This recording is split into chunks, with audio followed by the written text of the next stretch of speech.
রাজনীতি নিয়ে কথা বলছিলাম, নির্বাচন নিয়ে কথা বলছিলাম। নির্বাচনের তো অনেক রকম তারিখ এসেছে, আপনি কি মনে করেন দেশ নির্বাচনের পথে হাঁটছে? দেখেন, নির্বাচন ছাড়া দেশের কোনো বিকল্প নেই।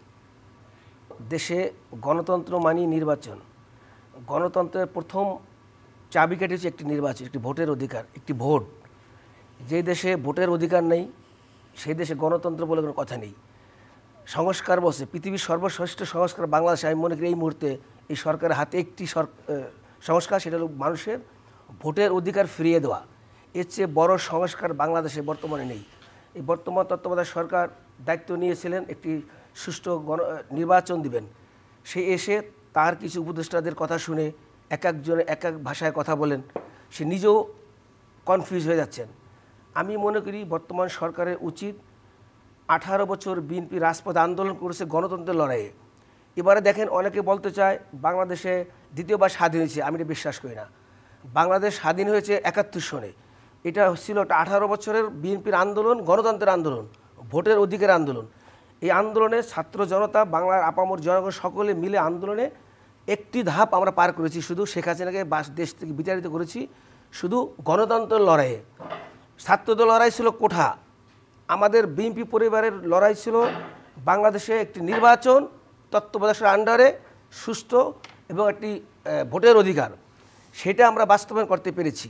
এখন বর্তমান সরকারের উচিত সংস্কার বলে, আমরা সংস্কারের পক্ষে, আমাদের দল প্রিয় নেতাও বলেছেন, আমরা 5 বছর আগে বলেছি 31 দফা, একই তারা তারা আজকে 18 মাসে একটি সংস্কার নাম মুখে আনতে পারছেন? টাইম কিল করতেছেন। জি, তারা 9 মাস রয়েছেন দায়িত্বে, সংস্কার কতটুকু হয়েছে সে বিষয়টা সকলের কাছেই দৃশ্যমান। পরের প্রশ্ন করতে চাই, আপনি নির্বাচনের কথা বলছেন, তো গণতন্ত্রের কথা বলছেন, বাংলাদেশে বর্তমানে যে নির্বাচন ব্যবস্থা রয়েছে তাতে কি জনগণের আস্থা রয়েছে? বর্তমান সরকার যেভাবে আগাচ্ছেন তাতে মানুষের দিন দিন আস্থা এদের মধ্যে হারাচ্ছেন। বর্তমান সরকার দেখেন, বাংলা ভাষায় একটা কথা আছে, বিয়ের রাতে বিড়াল মারতে হয়। এই সরকার যখন ক্ষমতা হাতে নিয়েছে প্রথম উচিত ছিল 64 জন ডিসিকে বরখাস্ত করা, যারা নির্মমভাবে হত্যা করেছে, ভোটের সাহায্য করেছে 2 নম্বর ভোট দেওয়ার জন্য। উচিত ছিল এই সরকারের 10 জন খারাপ সচিবকে সাথে সাথে বহিষ্কার করা। তা না করে এই সরকার তাদেরকে নিয়ে খেলে দুলে দেশটাকে একটা দেখেন কোন দিকে নিয়ে যাচ্ছে।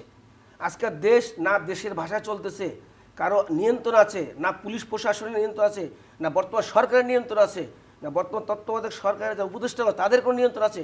এক একজন এক এক ভাষায় কথা বলে, যার যার স্বার্থ নিয়ে কথা বলে, যার যার স্বার্থ উদ্ধারের কাজ করতেছে।